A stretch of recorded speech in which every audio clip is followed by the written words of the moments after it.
Hello everyone, infinity क्लासमध्ये आपलं स्वागत आहे. आज आपण क्लास 10चा मॅथमॅटिक्स पार्ट सेकंडमधील चॅप्टर 5 पाहत आहोत, कोऑर्डिनेट जॉमेट्री. या चॅप्टरमधील डिस्टन्स फॉर्म्युला अगोदर आपण कव्हर केलेला आहे. आज आपण सेक्शन फॉर्म्युला सोबत मिड पॉईंट आणि सेंट्रॉइड फॉर्म्युला हे कन्सेप्ट पाहणार आहोत. चला तर मग इन्फिनिटी क्लासमध्ये आज काहीतरी नवीन शिकूयात.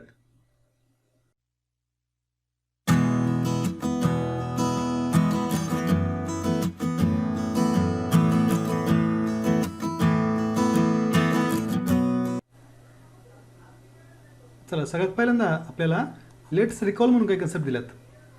आपल्याला ते करणं गरजेचं आहे, म्हणून थोडंसं मी घेतात पहा. Property of intercepts made by 3 पॅरल लाईन्स. 9th मध्ये 3 पॅरल लाईन्स आणि ट्रान्सव्हर्सल ज्यावेळी आपण शिकलो, 8मध्ये पण शिकलो, त्यावेळी आपण एक गोष्ट लक्षात घेतली होती. रेशो ऑफ देअर ट्रान्सव्हर्सल्स 3 पॅरल लाईन्सने जे रेशो तयार होतो तो कसा असतो, इक्वल असतो. म्हणजे ए बी आणि बी सीचा रेशो जर आपण घेतला A B upon B C, तर तो डी ई आणि ई एफच्या रेशोसारखा होतो. रिकॉल झाले. म्हणजे आपण जर ट्रान्सव्हर्सलमध्ये पॅरल लाईनच्यामध्ये जर आपण इंटरसेक्शन असतील, पॅरल लाईनच्या मधले जर पीस तयार झाले असतील, तर हा जो ए बी या लाईनच्या मधला पीस डिवायडेड बाय खालचा पीस गेला, तर D E divided by E F अशा प्रकारे सेगमेंटचा रेशो आपण असेल तर तो इक्वल येतो. हेच आपल्याला इथं पाहिजे होतं. Property of intercept made by 3 पॅरल लाईन्स. म्हणजे एलिमेंट पॅरल आहेत, पी क्यू ट्रान्सव्हर्सल आहेत, तर त्यांचे जे तयार होतात तुकडे कसे असतात, प्रपोर्शनमध्ये असतात. त्यांचा रेशो कसा असतो, इक्वल असतो. आता आणखी एक गोष्ट म्हणजे रेशो हे कन्सेप्ट काय आहे हे समजून घेऊयात. तर पहा, समजा माझी लाईन सेगमेंट ए बी आहे, ए टू बी, आणि पी पॉईंट डिवाइड करतोय. इकडे 6 सेंटीमीटर होतं आहे आणि इकडे 10 सेंटीमीटर, म्हणजे माझी टोटल 16 सेंटीमीटरची लाईन ए बी. त्यातले पी पॉईंट अशा ठिकाणी आहे का जिथं ए पी डिस्टन्स माझं 6 सेंटीमीटर आणि पी बी डिस्टन्स माझं किती आहे, 10 सेंटीमीटर. तेच म्हणजे A P is equal to 6, P B is equal to 10. तर मग आपण A P upon P B जर केलं, A P divided P B is equal to 6 upon 10, इथं डिव्हिजन जाईल 2 3 जा आणि 2 5 जा, म्हणजे 3 अपॉन 5 राहील. म्हणजे काय म्हणतं, यालाच आपण म्हणू शकतो, in other words it is say that point P divides line segment A be in the ratio 3:5. 3 upon 5 लिहा किंवा 3:5 लिहा, दोन्ही पणचा मिनिंग एकच होतो. रेशो कसं समजली आहे, रेशो समजला असेल तर आता सेक्शन फॉर्म्युला समजायला काही अडचण येणार नाही. आता हा जो पॉईंट आहे पी, याचे जर आपल्याला कोऑर्डिनेट काढायचे असतील, समजा एचे कोऑर्डिनेट आपल्याला माहिती आहेत एक्स वाय, इथं समजा पी क्यू डझंट मॅटर, आणि याचे कोऑर्डिनेट्स आपल्याला काढायचे आहेत पीचे, तर आपल्याला सेक्शन फॉर्म्युला यूज करावा लागतो. तर हा जर फॉर्म्युला आपल्याला माहिती असेल तर कोणता आहे पहा, त्याचं टोटल डेरिव्हेटिव्ह प्रूफ तुम्हाला दिलेलं आहे, पण त्याची आपल्याला गरज नाही ॲक्च्युली. फॉर्म्युला खूप इझी आहे. चला, सेक्शन फॉर्म्युला काय फॉर्म्युला आहे, the coordinates of point which divide the line segment joining by 2 distinct points. Coordinate of a point which divides the line segment joining 2 distinct points x1 y1 आणि x2 y2. ह्या 2 distinct पॉईंटला जोडणाऱ्या lines divide करणारा point in the ratio m:n. तो जो काही m:n रेशोमध्ये, म्हणजे आता वरती किती होता 3:5, तसंच m:n रेशोमध्ये r, त्याचे कोऑर्डिनेट काय असतील, तर mx2 plus nx1 divided by m plus n आणि my2 plus ny1 divided by m plus n. हा त्याचा काय आहे, फॉर्म्युला आहे. नीट लक्षात ठेवा. फॉर्म्युला आपण सेपरेट पण वापरू शकतो, X is equal to Y is equal to, किंवा एक कोऑर्डिनेट सिस्टीममध्ये सुद्धा वापरू शकतो. शक्यतो कोऑर्डिनेट सिस्टीममध्ये वापरायचं, कॅल्क्युलेशनला जास्त अडचण येत नाही आपल्याला. ओके, चला तर मग नोट करून घ्या. आपण नेक्स्ट पाहूयात. नेक्स्ट फॉर्म्युला पहा आपला mid point formula. Mid point म्हणजे काय, तर लाईन सेगमेंटला एक्झॅक्ट मिडल पॉईंटला डिवाइड करणार. म्हणजे जसं की माझी लाईन सेगमेंट आहे ए बी, त्याचे एक्झॅक्ट 2 सारखे तुकडे करणार. हा पी पॉईंट असेल माझा, which divide the A B into 2 equal parts. A P is equal to B P, आणि A P equal to B P असेल तर which is half of A B असेल. ए बीचा काय असेल, निम्मा असेल तो, बरोबर आहे. म्हणजे ए पीचं डिस्टन्स बी पीचं डिस्टन्स काय मिळालं पाहिजे, इक्वल मिळालं पाहिजे. तर आपलं त्याचे कोऑर्डिनेट पाहिजे असतील तर काय करणार आपण, तर रेशो कसा असणार आहे, हा समजा हे 5 सेंटीमीटर असेल, हे पण 5 सेंटीमीटर असेल, मग A P divided by P B is equal to 5 divided by 5. 5 1 जा 5 1 जा, विच इज इक्वल टू 1/1. म्हणजेच 1:1 रेशोमध्ये काय करेल, ते डिवाइड होतील. म्हणजे m:n हे व्हॅल्यू काय असतील, 1:1. म्हणजे एमची व्हॅल्यू 1, एनची व्हॅल्यू 1, अशा पद्धतीने आपण जर विचार केला तरी. आता जिथे mnच्या व्हॅल्यू आपल्याला माहिती आहेत 1 1, तर आपण त्याच आधीचा जो आपला याचा फॉर्म्युला होता सेक्शन फॉर्म्युला, त्यामध्ये mnच्या व्हॅल्यू 1 जरी टाकल्या तरी आपला हा फॉर्म्युला मिळून जाईल. कोणता आहे मिड पॉईंट फॉर्म्युला. काय म्हणतात ते, the coordinates of mid points of line segment joining two distinct points x1 y1 and x2 y2 are. कोणते आहेत ते, x1 plus x2 divided by 2 comma y1 plus y2 divided by 2. हे जे दोन point जोडणारे पॉईंट्स आहेत, हा जो पॉईंट आहे त्याला काय म्हणतो आपण मिड पॉईंट म्हणतोय. ओके, हे कोऑर्डिनेट कशाचे आहेत, मिड पॉईंटचे. सिमिलरली आपण सेंट्रॉइडसाठी फॉर्म्युला म्हणू शकतो. सेंट्रॉइडचं आपल्याला माहिती आहे 2:1 रेशोमध्ये डिवाइड होत असते आणि त्याचा थोडासा वापर करून आपण एक फॉर्म्युला बनवतो सेंट्रॉइडसाठी, जीसाठी. आठवतं का सेंट्रॉइड म्हणजे काय, ट्रायंगलच्या बाबतीत ज्यावेळी आपण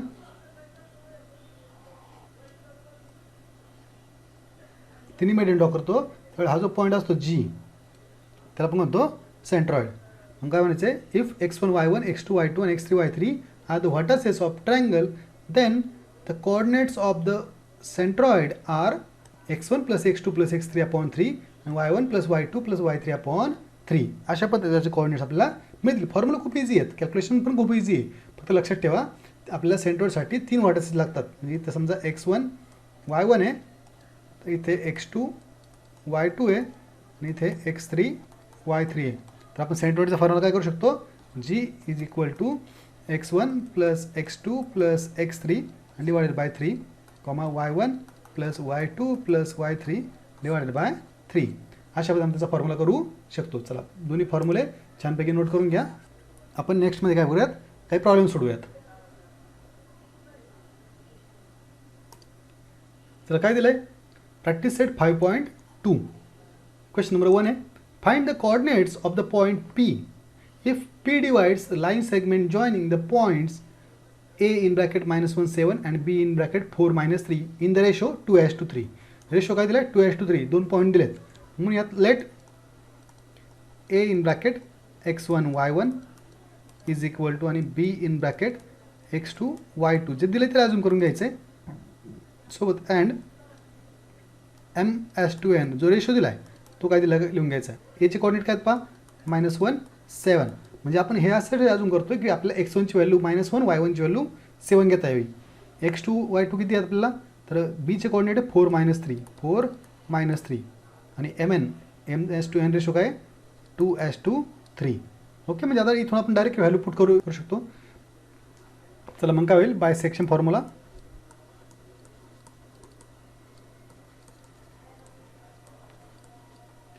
तर आपण सेपरेट फॉर्म्युला घेऊयात जेणेकरून आपलं कॅल्क्युलेशन इज जाईल.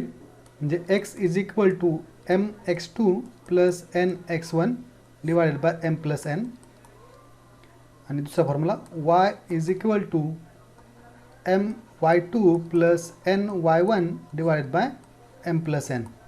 अशा पद्धतीने आपण दोन्ही फॉर्म्युले सेपरेट घेऊ शकतो आणि जे सेपरेट फॉर्म्युले आहेत ते काय आपल्याला वापरायला थोडेसे सोपे जातात, कॅल्क्युलेशन एकत्र होऊन जातं. मग काय होईल, x इज इक्वल टू mची व्हॅल्यू किती आपल्याकडे 2, x2ची व्हॅल्यू 4 2 इन ब्रॅकेट 4 प्लस nची व्हॅल्यू किती आपल्याकडे 3 इन ब्रॅकेट x1ची व्हॅल्यू किती आपल्याकडे x1 आहे आपल्याकडे -1 डिवायडेड बाय m प्लस म्हणजे 2 प्लस 3. मग किती होईल calculation, 4 2 8 -3 divided by 5 is equal to 5 divided by 5 which is equal to 1. एक्सची व्हॅल्यू काय भेटली आपल्याला 1 भेटली.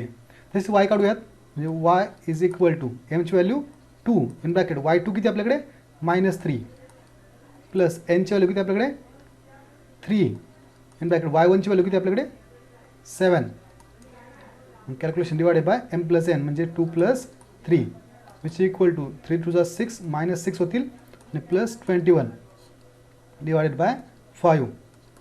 मग कॅल्क्युलेशनमध्ये किती येतील 15 येतील पहा, 15 divided by 5 15 divided by 5 5 3 15 y is equal to 3. अशा पद्धतीने व्हॅल्यू मिळाल्यात तर आपण काय लिहू शकतो, therefore the coordinates of point P are कशा असतील P चे कोऑर्डिनेट्स, तर XY असतात म्हणजे 1,3 असे काय असतात त्याचे कोऑर्डिनेट्स असतील. चला नोट करून घ्या, नेक्स्ट प्रॉब्लेम करूयात आपण. चला काय दिलाय, second question, in each of the following examples find the coordinates of point A which divides the segment PQ in the ratio A to B. A to B ratio दिला आहे आपल्याला आणि segment आपल्याला पी क्यू दिलेली आहे. P आणि क्यूचे coordinate माहिती आहेत आणि ए बी माहिती आहेत आपल्याला, ए एस टू बी. आता तिथे एम एन नाही तर ए बी दिले, आपण फॉर्म्युलाला ए बीमध्ये कन्वर्ट करूयात, काही अडचण येणार नाही आहे. तर पहिला काय दिलं आहे, पी इन ब्रॅकेट -3 7 आणि Q in bracket 1 -4. A is to B दिलं आहे 2:1. चला तेच assumption. Let P in bracket x1 y1 is equal to काय होईल तो -3, 7. Q in bracket x2 y2 is equal to काय होईल 1 -4. आणि पुढलं काय, and A/B is equal to 2:1. मग म्हणूयात बाय सेक्शन फॉर्म्युला.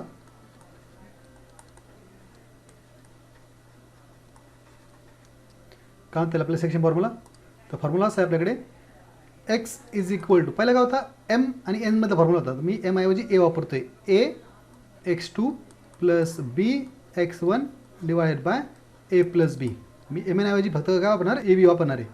आणि वायसाठी Y is equal to A y2 plus B y1 divided by A plus B. असे दोन फॉर्म्युला वापरणार आहे आणि आपलं कॅल्क्युलेशन होईल. चला मग एक्स काढूयात. एक्स इज इक्वल टू, एची व्हॅल्यू किती आपल्याकडे 2, x2 1 प्लस बी, बीची व्हॅल्यू 1, x1ची व्हॅल्यू किती आहे -3. मग काय होईल divided by 2 plus 1 which is equal 2 1 जा 2 -3 होतील, 3 × 1 -3 होतील आणि डिवायडेड बाय 3. 2 -3 किती होतील -1, -1/3 is the solution of x. Y काढूयात. वायची व्हॅल्यू काय येईल, इथं एक्स म्हणूया टोटल सगळीकडं, नाही कॅल्क्युलेशनमध्ये कन्फ्यूज होऊ नका. वाय इज इक्वल टू, एची व्हॅल्यू 2 इन ब्रॅकेट y2 किती आपल्याकडे -4 आणि प्लस बीची व्हॅल्यू 1 आणि y1ची value y1 7 divided by 2 plus 1 which is equal to 2 4चा काय होईल -8 होतील, मायनस साईन आहे तिथे, प्लस 7 1 × 7 7 होतील म्हणजे divided by 3 which is also equal to -1/3. कारण की -8 प्लस 7 काय होतील -1. ओके, हे वाय होतील. मग आपण म्हणू शकतो therefore coordinates of point A are कसे असेल ते -1/3, -1/3. अशा पद्धतीचे काय असतील कोऑर्डिनेट्स. ओके, चला नोट करा. आपण नेक्स्ट प्रॉब्लेम करूयात. क्वेश्चन नंबर 2 काय दिलं आहे, क्वेश्चन नंबर 2 पी दिला आहे -2 -5, क्यू दिला आहे 4 3 आणि A/B दिला आहे 3:4. सेम क्रायटेरिया आपण सोडवणार आहे. चला मग म्हणूयात let P in bracket x1 y1 Q in bracket x2 y2 and A/B दिला आहे. या सगळ्या गोष्टी पीचे कोऑर्डिनेट काय आहेत x1 y1 काय, पी -2 -5, क्यू काय आहेत 4 3 आणि A/B काय आहे 3:4. तर मग काय होईल बाय सेक्शन फॉर्म्युला.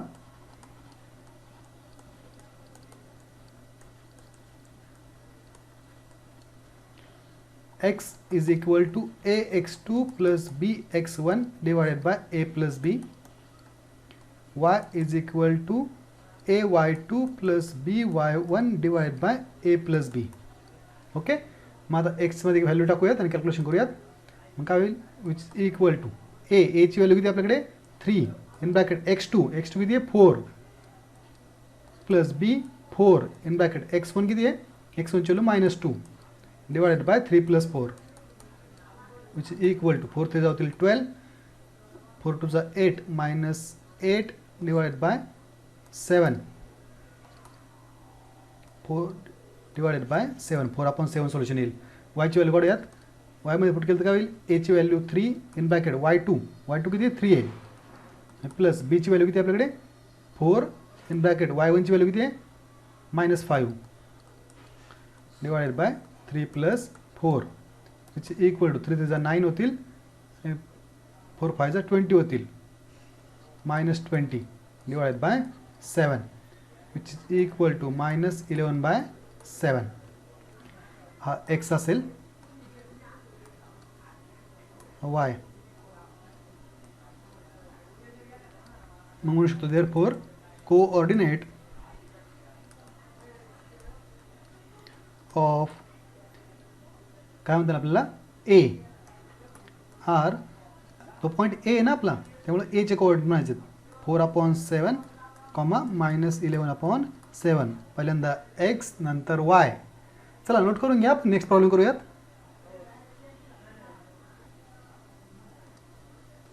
चला थर्ड प्रॉब्लेम काय द्या, पी दिलाय, क्यू दिला आणि ए बी सेम तोच प्रॉब्लेम दिलाय. म्हणूयात let P in bracket x1 y1 Q in bracket x2 y2 आणि a s2 b is equal to पीचे कोऑर्डिनेट काय आहेत 2 6, क्यूचे कोऑर्डिनेट -4 1 आणि a s2 b 1 s2 2. मग same bisection formula,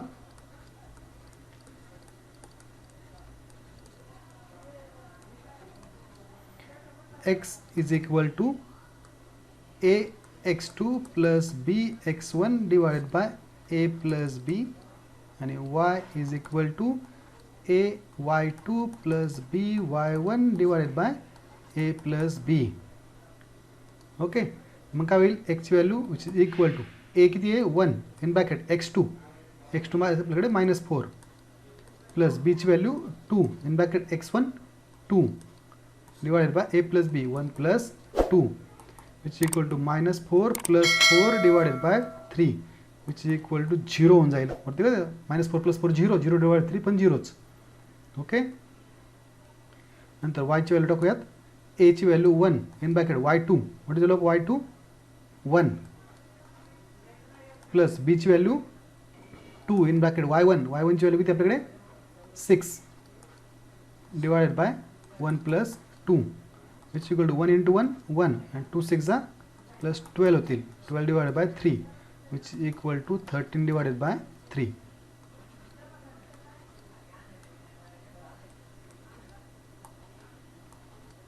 okay, x ची व्हॅल्यू मिळाली, y ची व्हॅल्यू मिळाली. तर फायनल सोल्युशन लिहूयात आपण. therefore coordinates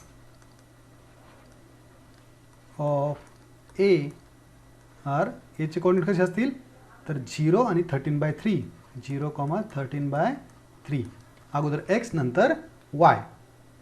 ओके, चला नोट करून घ्या, आपण नेक्स्ट प्रॉब्लेम करूयात.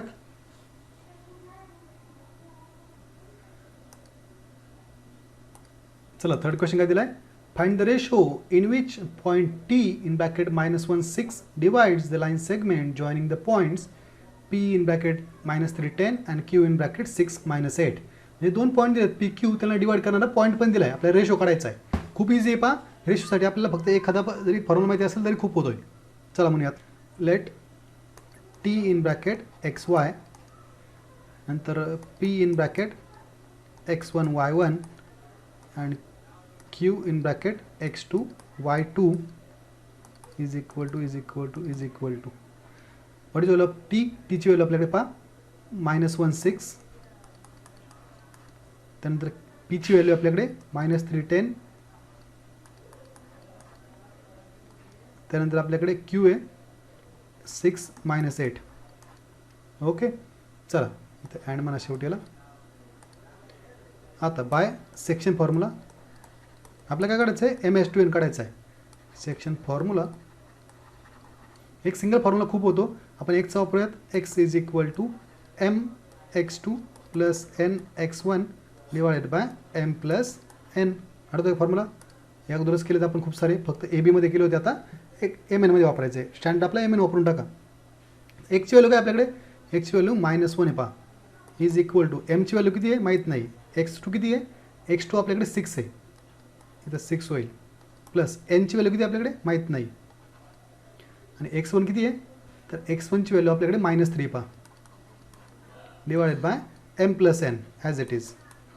आता काय करतोय m प्लस nला डिवाइडला तर मल्टिप्लाय आणतोय, तिकडे मल्टिप्लिकेशन करून घेतोय, म्हणजे -1 in bracket m plus n is equal to 6m minus 3n. Okay, multiply केलं तर काय होतील -m minus n is equal to 6m minus 3n. Okay, चला तर मी काय करतोय, सगळे m एका बाजूला सगळे n एका बाजूला करतोय, म्हणजे मी काय करणार 6m ला इकडे आणतो, -m minus 6m is equal to -3n minus plus n, इकडचा मायनस इकडून प्लस होईल. तर -m -6m किती होतील, -7m is equal to -3n + n -2n. Okay. आता हा इकडला n डिवाइडला आणि तो तिकडला -7 डिवाइडला आणायचा आहे. मग काय होईल, m/n is equal to -2 divided by -7. कॅल्क्युलेशनमध्ये मायनस मायनस कॅन्सल होईल. m/n is equal to 2/7. जसं आपण आपल्या थिअरीमध्ये पाहिलं होतं, रेशो असा असतो. मग जेव्हा लिहू शकतो therefore m/n is equal to 2/7. मग therefore point T divides line segment AB in the ratio 2:7. कोणत्या रेशोमध्ये डिवाइड करेल, 2:7 मध्ये. ओके. चला नोट करून घ्या. आपण नेक्स्ट प्रॉब्लेम करूयात. चला फोर्थ क्वेश्चन काय पहा. Point P is the center of the circle and AB is diameter. P point center आहे आणि AB काय आपला डायमीटर आहे. Find the coordinates of the point B if coordinates of A and P are. A आणि P चे coordinate दिलेत, आपल्याला B चे कोऑर्डिनेट काढायचे आहेत. ओके. मग म्हणूयात let P in bracket XY, त्यानंतर दुसरं AB आहे ना, म्हणजे A in bracket x1 y1 आणि B in bracket x2 y2 is equal to.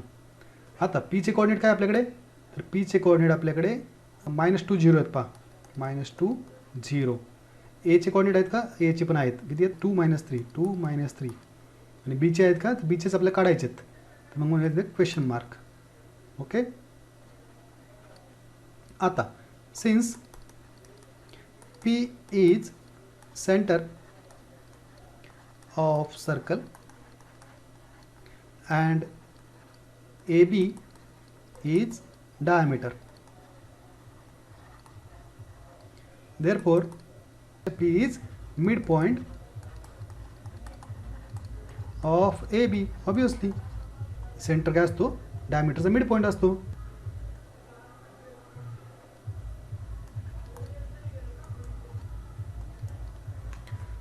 जसं फिगरमध्ये दिसतंय, एक आपल्याला P हा मिड पॉईंट आहे आणि AB काय होईल, डायमीटर. म्हणजे ही रेडियस होईल, इकडं पण रेडियस होईल आणि त्याचं डायमीटर काय असेल, AB. चला मग P मिड पॉईंट फॉर्म्युला काय होईल, x is equal to x1 plus x2 divided by 2 आणि y is equal to y1 plus y2 divided by 2. मग x1 x2ची व्हॅल्यू काय आहेत आपल्याकडे, तर x1 पहा आपल्याकडे x1 ची व्हॅल्यू 2 आहे, x2 आपल्याकडे काहीच नाही, त्रास लिहूयात x2 डिवायडेड बाय 2 आणि x ची व्हॅल्यू काय आपल्याकडे -2. सिमिलरली y साठी पहा, y ची व्हॅल्यू काय आपल्याकडे, y ची व्हॅल्यू आहे 0 इज इक्वल टू y1 ची value -3 plus y2 upon 2. Calculation करूयात. हा डिवाइडचा 2 मल्टिप्लाय झाला तर काय होईल, -2 × 2 is equal to 2 plus x2. इथे होईल 0 × 2 is equal to -3 plus y2. मग काय होईल, -2 × 2 -4 आणि हा जो +2 आहे इकडे आला -2 होईल, -2 इज इक्वल टू x2 आणि 0 हा मायनस तिकडे तर +3 होईल इज इक्वल टू y2. म्हणजेच -6 इज इक्वल टू x2 आणि 3 is equal to y2. Okay. मग फायनल सोल्युशन लिहूयात. Therefore coordinate of point B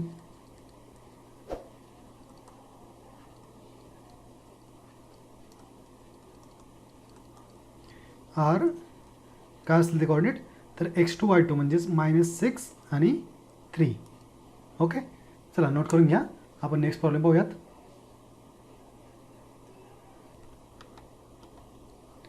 चला फिफ्थ क्वेश्चन काय दिलं पहा. Find the ratio in which point P in bracket K7 divide the segment joining A in bracket 8 9 and B in bracket 1 2. Also find K. म्हणजे आपल्याला इथला K सुद्धा काढायचा आहे. तर आधी रेशो काढण्याची आपण एक आधी प्रॉब्लेम पाहिलेला पहा. थर्ड प्रॉब्लेम आपण रेशो काढला होता. आता इथे आपण काय करणार आहे, रेशो काढणार आहे सोबत K ची व्हॅल्यू सुद्धा फाइंड आउट करणार आहे. म्हणजे रेशो काढण्यासाठी आपल्याला एक लागेल मे बी इथं 7ची व्हॅल्यू घेऊन आहे, म्हणजे वायचं फॉर्म्युला वापरूयात सेक्शन फॉर्म्युला, जेणेकरून रेशो मिळेल आणि त्या रेशोवरून आपण एक्सचा सेक्शन फॉर्म्युला वापरून कॅल्क्युलेशन करूयात. चला तर सोडूयात. मग म्हणूयात let P in bracket X Y is equal to काय कोऑर्डिनेट दिलेत के आणि 7, त्यानंतर A in bracket x1 y1 is equal to काय coordinate x1 y1 8 9, B in bracket x2 y2 is equal to काय बीचे कोऑर्डिनेट 1 2. ओके, आता आपल्या करायचं आहे के काढायचं आहे आणि रेशो काढायचा आहे, म्हणजे m/n is equal to question mark. चला मग रेशो काढण्यासाठी फर्स्ट टू फाइंड रेशो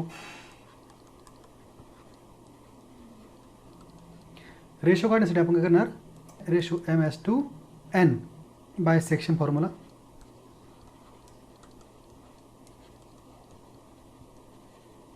काय आपल्याकडे सेक्शन फॉर्म्युला, तर सेक्शन फॉर्म्युला आपला असा आहे, आपण वायसाठी वापरणार आहे, म्हणजे y is equal to m y2 plus n y1 divided by m plus n. Am I correct?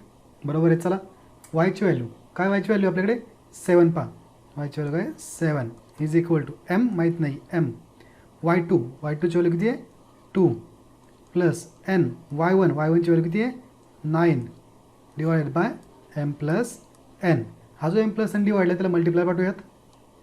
7 in bracket m plus n is equal to 2m plus 9n, मग इथे होतील 7m प्लस 7n मल्टिप्लाय केलं 7ने तर 2m plus 9n. आता एका साईडला m एका साईडला n करूयात, म्हणजे इकडे करता येईल 7m minus 2m is equal to 9n minus 7n. किती calculation 7m minus 2m 5m is equal to 2n. Okay, हा n डिवाइड लावून यात 5 तिकडं नेऊयात, म्हणजे जेणेकरून काय होईल m/n इज इक्वल टू 5 डिवाइडला घेऊन जायला लागेल, म्हणजे 2 डिवायडेड बाय 5, म्हणजेच डिवाइड करू शकतो m/n is equal to 2/5 is the ratio. Okay, आपला रेशो फायनल झाला. आता रेशो झाल्यानंतर आपण काय करू शकतो, केची व्हॅल्यू काढू शकतो. मग आता second to find K find करण्यासाठी काय करणार आपण, तर केसाठी फॉर्म्युला आपण एक्सचा वापरूयात बाय सेक्शन फॉर्म्युला.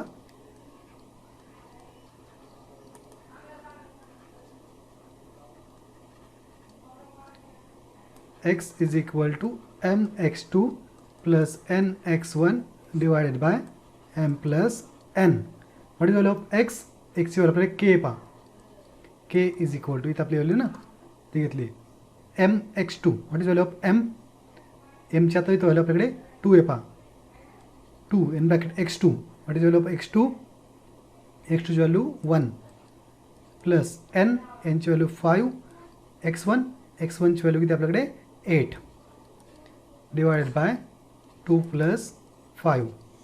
काय केचं calculation, K is equal to 2 into 1 2 होतील, 5 8 जा 40 divided by 7 which is equal to 42 divided by 7 which is equal to 6.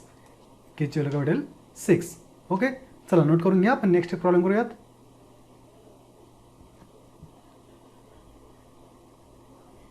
चला काय दिलं 6 question, find the coordinates of mid point of the segment joining the points 20 to 20 and 0 16. 2 point दिलेत. मग म्हणूयात आपण let a in bracket x1 y1 is equal to काय ते 22, 20 and b in bracket x2 y2 is equal to 0, 16. Okay, असे 2 point आपण त्याला अजून केलेत. मग म्हणूयात let p in bracket xy be mid point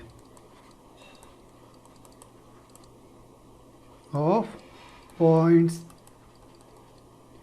A and B. ए आणि बी पॉईंटचे काय असतील, मिड पॉईंट काय असेल P. ओके, मग therefore by mid point formula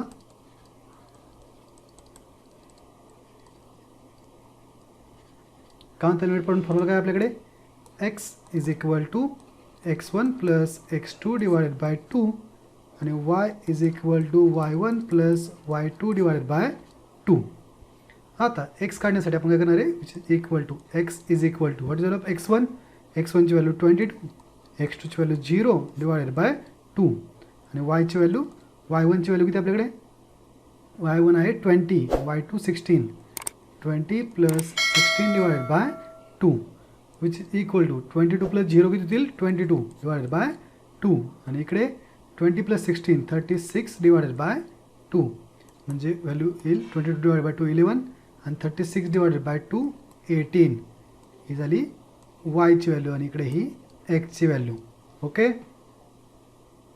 मग आता फायनल सोल्युशन लिहूयात. Therefore mid point of the segment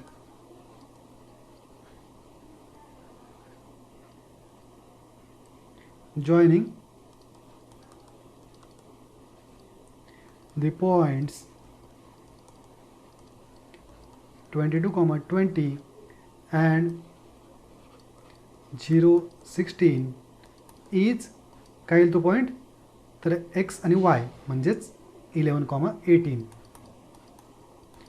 may be इथे असं आपण लिहिलं याच्या पुढे, therefore p in bracket xy is equal to 11, 18. हे सुद्धा आपल्याला मोर दॅन सफिशियंट होईल. ओके, चल नोट करून घ्या. खूप सारे प्रॉब्लेम आहेत. व्हिडिओ खूप मोठा होण्यापेक्षा आपण बाकीचे प्रॉब्लेम्स नेक्स्ट व्हिडिओमध्ये पाहूयात. आजच्यासाठी बस एवढंच, थांबूयात. व्हिडिओ पूर्ण पाहण्यासाठी धन्यवाद. हा व्हिडिओ जर तुम्हाला आवडला असेल तर इन्फिनिटी ई क्लास या चॅनलला सबस्क्राईब करायला विसरू नका. हा व्हिडिओ आपल्या मित्रांना पाठवा. व्हिडिओ लाईक करा. काही अडचण असेल, काही डाऊट्स असतील, काही सजेशन असतील तर कमेंट नक्की करा.